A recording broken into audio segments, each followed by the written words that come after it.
नमस्कार छात्रों, हम अतीत में दबे पाँव के एमसीक्यू कर रहे हैं और ये पार्ट 3 है उसका। मैंने पार्ट 1 और पार्ट 2 ऑलरेडी पब्लिश कर दिए हैं। ये पार्ट 3 है, उसके बाद एक पार्ट 4 भी आएगा। हर एक पार्ट में लगभग 15 से 16 एमसीक्यू क्वेश्चन है। आशा करता हूँ आपको अच्छे लग रहे होंगे।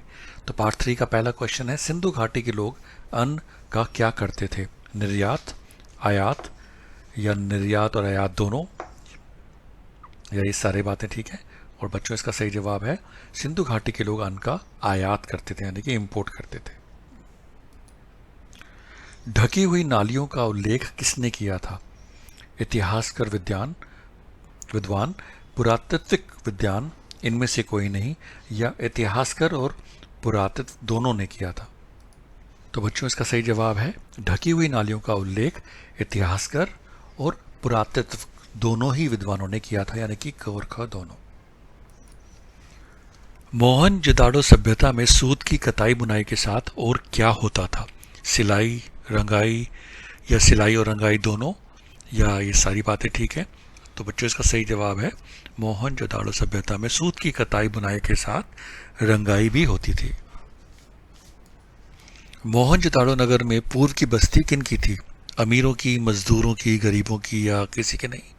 तो बच्चों इसका सही जवाब है पूर्व में अमीरों की बस्ती होती थी और गरीबों की दक्षिण में होती थी। तो आज सही जवाब है अमीरों की।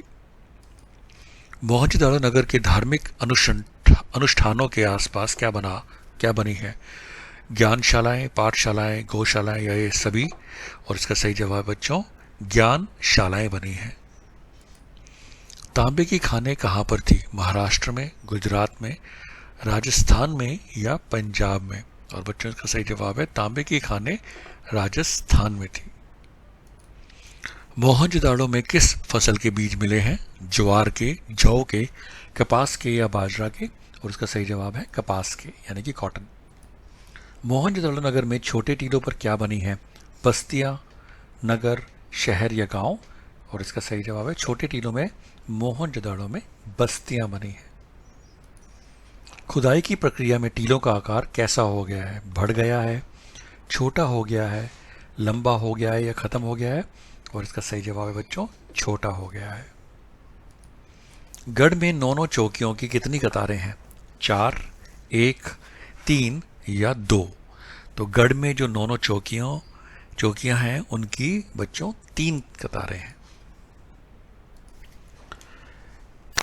किसके पुख्ता सबूत खुदाई में मिले हैं? कपास के, गेहूं के, जौ के, या इन सभी के, यानी कि उपरोक्त सभी के? और इसका सही जवाब है बच्चों इन सभी के, उपरोक्त सभी के।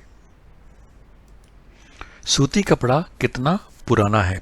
3000 ईसा पूर्व, 2000 ईसा पूर्व, 4000 ईसा पूर्व, या 5000 ईसा पूर्व? और बच्चों इसका सही जवाब है सूती कपड़ा 3000 ईसा पूर्व है। कुंड की दूसरी तरफ क्या है? विशाल कोठार, विशाल मस्जिद, विशाल मंदिर, या विशाल भवन? और बच्चों इसका सही जवाब है कुंड की दूसरी तरफ विशाल कोठार है। कॉलेज ऑफ द प्रीस्ट्स किसे माना जाता है? पाठशाला को, ज्ञानशाला को, गौशाला को, या धर्मशाला को? और इसका सही जवाब है बच्चों कॉलेज ऑफ द प्रीस्ट ज्ञानशाला को माना जाता है। बस्तियों को क्या कहकर पुकारा जाता था? मध्यम नगर, नीचा नगर, ऊंचा नगर, या ये सभी? तो बच्चों ये भी इंपॉर्टेंट एमसीक्यू है, याद रखना। बस्तियों को नीचा नगर कहकर पुकारा जाता था। और बच्चों ये लास्ट एमसीक्यू है पार्ट 3 का। आशा करता हूँ आपको अच्छा लग रहा होगा। अगर आपको अच्छा लग रहा है तो लाइक ज़रूर कीजिएगा, अपने दोस्तों के साथ शेयर ज़रूर कीजिएगा। And I wish you all the very good luck and best wishes for your exam and life. Sindhu घाटी के दौरे में व्यापार के साथ और क्या क्या होता था? मुर्गी पालन, उन्नत खेती, पशुपालन, या मछली पालन? तो बच्चों इसका सही जवाब है सिंधु घाटी के दौर में व्यापार के साथ साथ उन्नत खेती होती थी। Thank you children for watching and have a lovely day.